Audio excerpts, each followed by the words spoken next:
It's been a bad year for poor people inadvertently occupying desirable beachfront property. It would appear that acquisitive eyes have recently turned towards Gaza, where the rubble of Palestinian homes rests on valuable real estate, overlooking the sapphire blue waters of the Mediterranean Sea. US President Joe Biden's proposed port construction on the coast there, ostensibly to enable delivery of humanitarian aid, will apparently be built in part with that rubble. Rubble salted with the bones of Gazan men, women and children, tens of thousands of them killed so far in the war described as plausible genocide by the International Court of Justice. Any of it might be bulldozed into the sea as foundations for that new harbour, giving convenient access to that open-air prison. That's some monument in prospect, buried at sea. At a special meeting of the Knesset Foreign Affairs and Defence Committee, Benjamin Netanyahu is reported to have said that that port can facilitate the exit of Palestinians from Gaza. So the military operations in Gaza are either about making war on terror or preparing the ground for brownfield development, or perhaps both. Who could say? Gaza has been inhabited for thousands of years. President Joe Biden and his rival Donald Trump are both older, however, than the modern state of Israel. But that's just a detail of the unimaginably long timeline of that ancient, tortured landscape. In any event, in the modern world, everything of note is just business. Jared Kushner, son-in-law of President Donald J. Trump and sometime senior policy advisor to that president on matters Middle Eastern, spoke at Harvard University in February. Quote, "Gaza's waterfront property could be very valuable." Kushner lamented the money spent building the tunnels under Gaza and said it could have been better used instead for education and innovation. Quote, "It's a little bit of an unfortunate situation there, but from Israel's perspective, I would do my best to move the people out and clean it up." He said he didn't think Israel had publicly stated it didn't want the locals to move back towards their former homes, but he said that if he was in charge of Israel, his number one priority would be moving Gazans out of the southern city of Rafah, and that it might be possible to shovel those displaced souls, already displaced more often in one lifetime than a person might count, onto a spot somewhere in the Negev desert in southern Israel. Quote, "I would just bulldoze something in the Negev," he said. "I would try to move the people in there. I think that's the better option, so you can go in and finish the job." I'm not picking on Kushner particularly. He just happened to be recorded speaking the truth out loud. What he said at Harvard is what many others think anyway. Clear out the Gaza Strip, ready for something else, someone else. Business is business, and in the property business, as we have learned to say, it's all about location, location, location.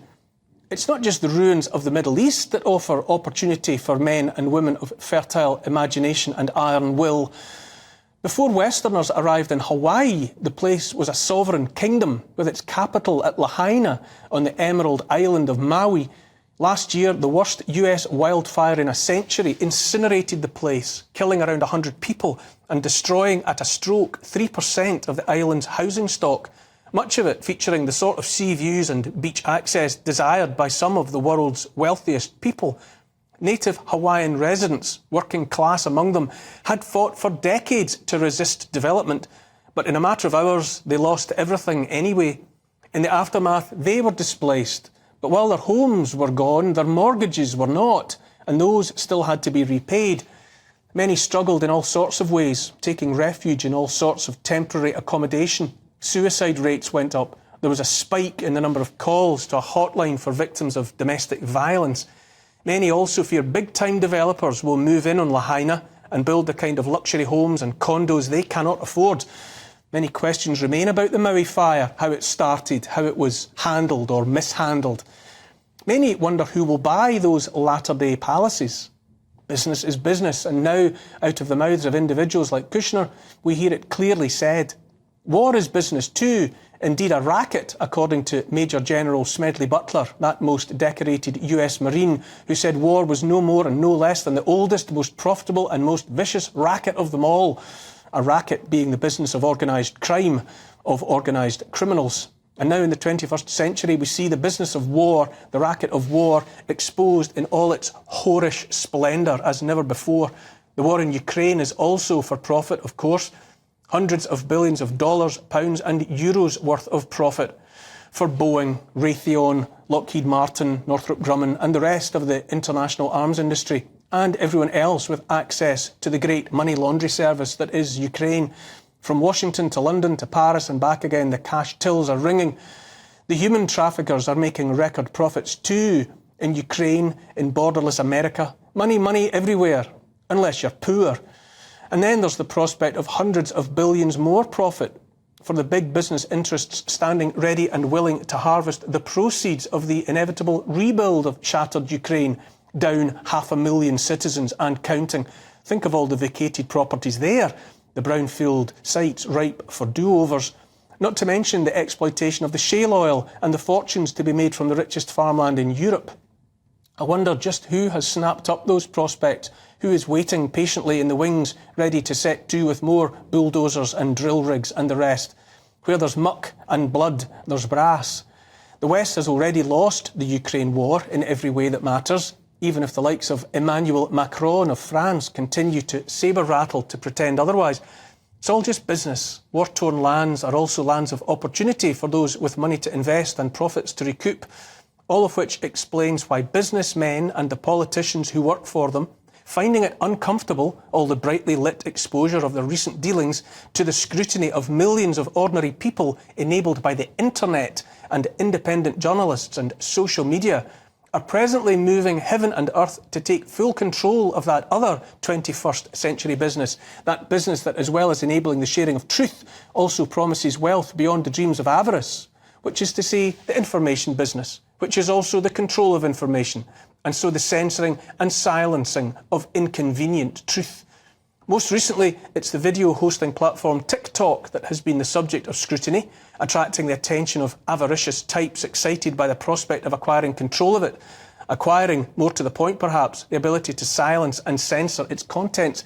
TikTok is in large part the chosen platform of the young, and right now the young are making it plain they don't approve, not one little bit, of what's happening in Gaza. Generation Z and the rest, young American Jews among them, want the killing of Gazans to stop, using TikTok to share tens of millions of messages and videos about how furious they are, how much sympathy they have with the people of Gaza and Palestine. As well as about business and money, the aggressive move on TikTok is about control of the narrative.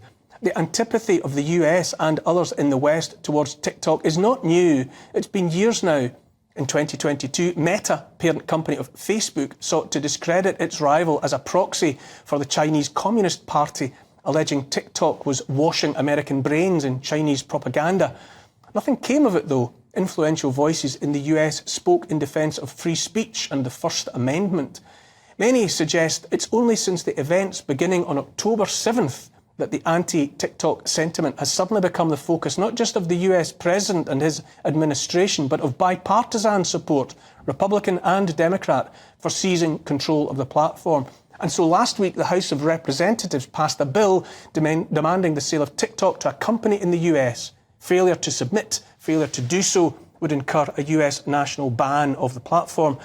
The bill is yet to pass the Senate, but the die is surely cast, paving the way for the US President, to designate as threats to national security any non-US social media, any such apps, not just TikTok, but all social media apps with ties to any nation state the US decides is an enemy would have 6 months to sever that tie. It's no exaggeration to say that if the bill passes, then all at once any notions of the freedom of the internet will be undone and erased in the US. So much for the First Amendment. The government will have awarded itself the ability to censor, not misinformation, but the truth, only increasing its power over coverage of whatever happens next. There's no disguising what's really going on, what it's really all about. It's about money and the control money buys. It's about the centralising of power in all its forms, the pursuit of profit facilitated by war, by the abuse of people. Abuse without consequences is a filthy, rotten business, and it stinks to high heaven. It certainly doesn't look good when the necessary dealings are exposed for all to see. Here's the thing. Any righteousness the West ever had is dead, a corpse of a thing. You can put lipstick and perfume on it, but it's still ugly and it still stinks. The powerful care not a jot for democracy, for the rights and freedom of the people. They care about money, control and power. And so now the necessity for the powerful is to take ultimate control once and for all of the information, which means taking control of the internet. This week it's TikTok, but that's just the template for something bigger, something all-encompassing. If they succeed, then it's game over.